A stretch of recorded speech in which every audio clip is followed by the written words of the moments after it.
People wake up in the morning, they begin to think about their problems. Those problems are circuits of memories in the brain. Each one of those memories are connected to people and things at certain times and places. And if the brain is a record of the past, the moment they start their day, they're already thinking in the past. Each one of those memories has an emotion. Emotions are the end product of past experiences. So the moment they recall those memories of their problems, they all of a sudden feel unhappy, they feel sad, they feel pain. Now, how you think and how you feel creates your state of being. So the person's entire state of being when they start their day is in the past. So what does that mean? The familiar past will sooner or later be predictable future.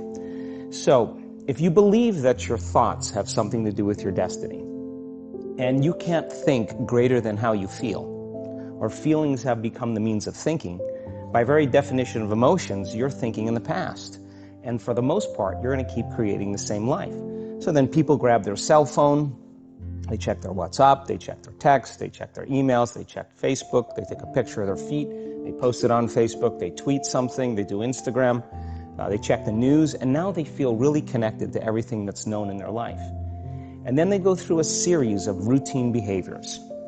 They get out of bed on the same side, they go to the toilet, they get a cup of coffee, they take a shower, they get dressed, they drive to work the same way, they do the same things, they see the same people, they push the same emotional buttons, and that becomes the routine, and it becomes like a program. So now they've lost their free will to a program, and there's no unseen hand doing it to them.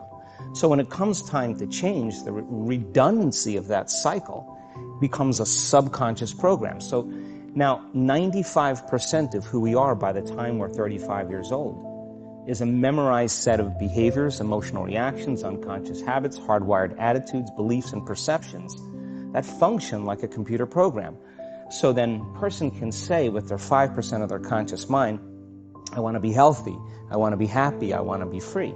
But the body's on a whole different program. So then how do you begin to make those changes? Well, you have to get beyond the analytical mind, because what separates the conscious mind from the subconscious mind is the analytical mind. And that's where meditation comes in, because you can teach people through practice how to change their brainwaves, slow them down. And when they do that properly, they do enter the operating system where they can begin to make some really important changes. So most people then wait for crisis or trauma or disease or diagnosis. They wait for loss, some tragedy to make up their mind to change. And my message is, why wait? And you can learn and change in a state of pain and suffering, or you can learn and change in a state of joy and inspiration. And I think right now, the cool thing is that people are waking up. Most people spend 70% of their life living in survival and living in stress. So they're always anticipating the worst case scenario based on a past experience. And they're literally, out of the infinite potentials in the quantum field, they're selecting the worst possible outcome, and they're beginning to emotionally embrace it with fear. And they're conditioning their body into a state of fear.